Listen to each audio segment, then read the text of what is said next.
दो पल की जिंदगी है, आज बचपन कल जवानी, परसों बुढ़ापा फिर खत्म कहानी। पर सभी की कहानी ऐसे खत्म नहीं होती। कभी कभी किसी की जिंदगी की कहानी दूसरे की जिंदगी जीने का आधार बन जाती है, और ऐसी ही कहानी है पंडित होशियारीलाल शर्मा जी की। गांधीवादी विचारधारा के पोषक पंडित जीवनराम पुजारी के घर 4 अप्रैल 1947 को एक किलकारी गूंजी। घर में बच्चे ने जन्म लिया था, जिसने आगे चलकर अपने पिता की गांधीवादी विचारधारा को शिद्दत के साथ निभाया। बच्चे का नाम रखा गया पंडित होशियारीलाल शर्मा। पंडित होशियारीलाल शर्मा जी को अपने पिता से विरासत में ही संस्कार, सहनशीलता, धैर्य, कर्मनिष्ठा, लगन, ईमानदारी जैसे गुण मिले थे। होशियारीलाल जी के बड़े भाई पंडित फूलचंद पुजारी जी शास्त्रीय संगीत में माहिर थे, और मंझले भाई पंडित सीताराम बंशीपट मंदिर में पुजारी हैं, और वो अध्यापक के रूप में भी अपनी अनेकों सेवाएं दे चुके हैं। पंडित सीताराम जी विद्वान ब्राह्मणों में शुमार हैं, और वो एक अच्छे योगाचार्य भी हैं। परंतु खास बात तो ये है कि घर में पंडित होशियारीलाल शर्मा जी को इस तरह का संस्कारवान माहौल मिला कि बहुत सारे गुण स्वाभाविक तौर पर उनमें समा गए। विशेष बात यह है कि गांधीवादी विचारधारा के साथ शर्मा परिवार में कांग्रेस की विचारधारा का असर भी शुरू से ही रहा है। बंशीपट मंदिर आजादी से पहले कांग्रेस की गतिविधियों और जंग आजादी का एक अहम केंद्र था। महात्मा गांधी के स्वदेशी अपनाओ आंदोलन के दौरान पंडित जीवनराम पुजारी जी ने बंशीपट मंदिर में राधा कृष्ण जी की मूर्ति से विदेशी वस्त्रों को हटाकर उन्हें जला दिया और खादी के वस्त्र धारण करवाए। पंडित जीवनराम जी छुआछूत और जाति पाति जैसे रूढ़िवादी परंपराओं के सख्त खिलाफ थे। आजादी से पहले उन्होंने बंशीपट मंदिर में एक कार्यक्रम का आयोजन करवाया और दलितों एवं स्वर्णों का सामूहिक भोजन भी करवाया।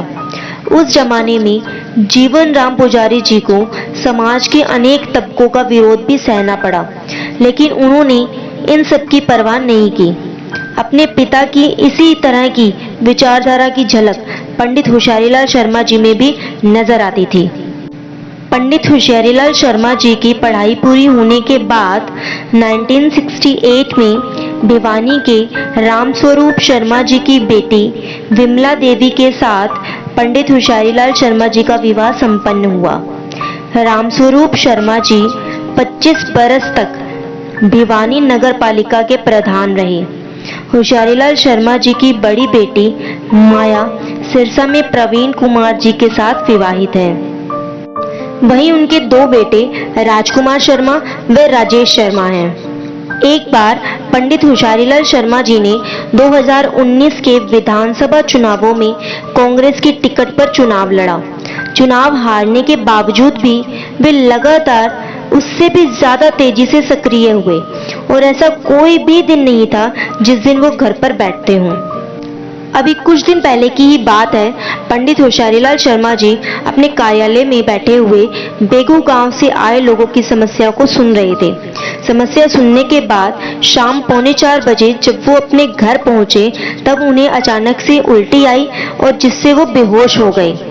तब उसी समय राजकुमार शर्मा जी और राजेश शर्मा जी उन्हें शहर के मेडिसिटी हॉस्पिटल में ले गए, जहां पर डॉक्टर शेरगिल ने जांच करते ही बोल दिया कि शर्मा जी को हार्ट अटैक आया है और इन्हें मेदांता हॉस्पिटल ले जाने की सलाह दी।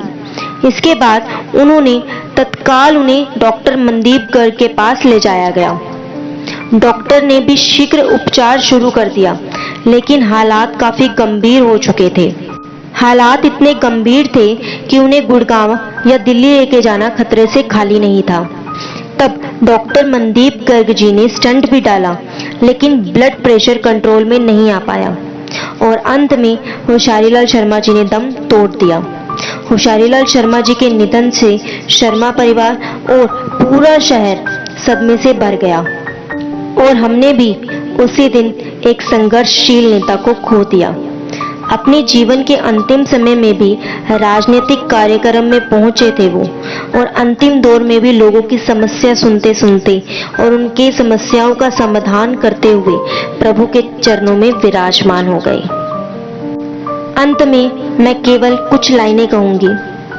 परिवार को परिवार से जोड़ना, किसी की आशा ना तोड़ना, अपनों में अपने बनकर रहना, कभी कोई बुराई ना सहना, मतलबी दुनिया में भी भक्ति के भाव, यही था पंडित होशियारीलाल जी का स्वभाव। गांधीवादी विचारधारा, राजनीति में भी उन्होंने खुद को उभारा।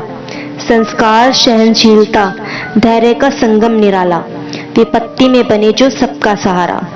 ऐसे पंडित होशियारीलाल शर्मा जी को शत शत नमन हमारा, शत शत नमन हमारा।